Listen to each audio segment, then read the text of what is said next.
What's up, everybody? How's everybody doing today? So we're going to talk about Rakan. I want to talk about a water monster, but a lot of people wanted me to feature Rakan, so I'm going to do it.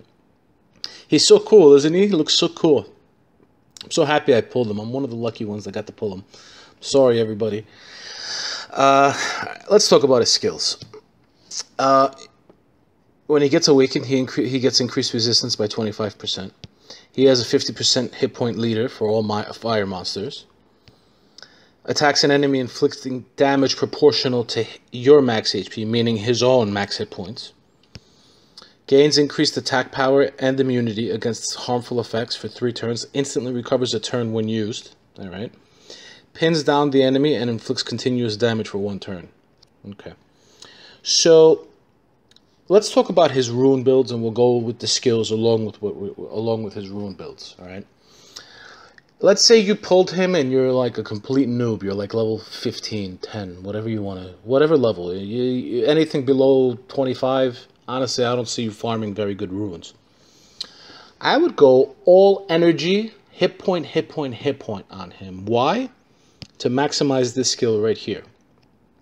Other people are going to say, what about attack? You know, this skill is based off of attack. I've also heard a story where this skill actually goes off of attack as well. Now, well, all skills get a boost from attack no matter what. But here's the deal. All right. He buffs his own attack and has immunity. All right. So the fact that he buffs his own attack, I'd like to make him tankier to survive. All right. This skill actually scales a little better with hit points, I believe. Some people, as I said, some people say it scales the same with attack.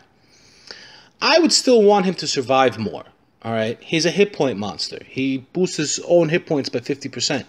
It's very easy to get this monster to 45k hit points. His base hit points are 11,700.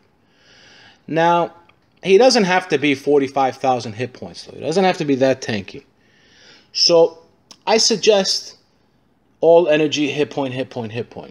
Now, another build that you can do even as a beginner as well. I don't suggest it, though. Alright. You can do, like, 4 blade and 2 energy. Hit point, crit damage, hit point. The thing is that it's a little tedious for somebody at a low level to be looking for crit rate substats. You know, they have to power up runes. Usually they're getting white runes, and then to look for them on the blue runes, it's hard.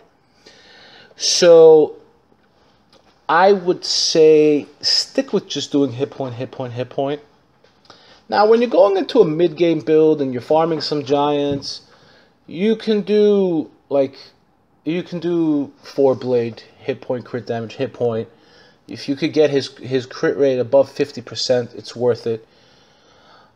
As you're going along, I think the best rune build for him is Violent Blade. Hit point, crit damage, hit point. And I'm going to explain why. All right.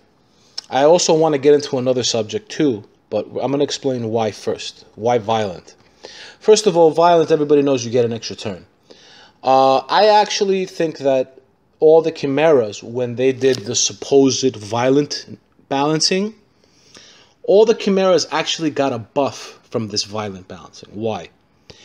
Because this skill instantly recovers a turn when used. So Violent runes, when they go from 22% to 17% to 13%, let's say this skill, when it's maxed out, it's at a 3-turn cooldown. So let's say you use this skill, you get your extra turn, right? And he uses this skill. And then he Violent procs once. And he uses this skill. And then he Violent procs again. And he uses this skill. And then he Violent procs again. And he uses this skill. Because the cooldown's done. The violent runes actually reset. And it's back up to 22%. So he could Violent proc. So he gets the extra turn. He uses this skill. Then he can Violent proc at a 22% chance and use this skill. We're talking about he could get 6, 7, 8 turns at a time. Alright? So, this is why I suggest Violent Blade. If you want to go into a really late game build, I think Violent Revenge is the way to go just to get that extra oomph out of him. You know? if you can get the crit rate high enough. I'm currently having the problem where I can't get the crit rate high enough for me to do something like that. I personally have violent blade on him. He has 59% crit rate. I think I'm gonna have to change like a couple of runes and figure out how to get his crit rate higher. One more thing I wanted to talk about with him, okay? He gets increased resistance, which is a good and a bad thing. I'm going to explain why it's good and why it's bad. It's bad because he doesn't get extra crit rate, and his attack, he would be such a better monster with extra crit rate. But the fact of the matter is, he buffs his own immunity with this skill right here. So let's say you're using a team that has heavy CC, and like they try to freeze him or they try and do something to him. He might not get frozen. He might resist it because off the bat he's got 40% resistance, and then it's not hard to get him high with resistance substats. Mine has 79% resistance, and I'll show you in a moment. Has 79% resistance, and I wasn't even looking for resistance substats. So he'll end up buffing his own immunity, and then it's going to be so hard to stop him. You know, you have no idea how many times I've tried to seize or use my Praha's second skill to remove his buffs, and they wouldn't get removed, and he just drives me, and it would just drive me crazy. So that's my opinion on Rakan. I hope this helped everybody out. Stay tuned. In about an hour or two, I'm gonna do an arena video with him, featuring him as an attacker and all that, just so you guys can get a feel of him. And I'm gonna show you the runes on him in this video and in that video, but we're gonna show it here. All right.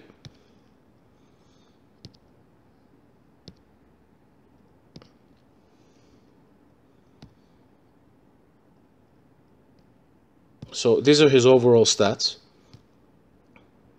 And guys, I'll talk to everybody later.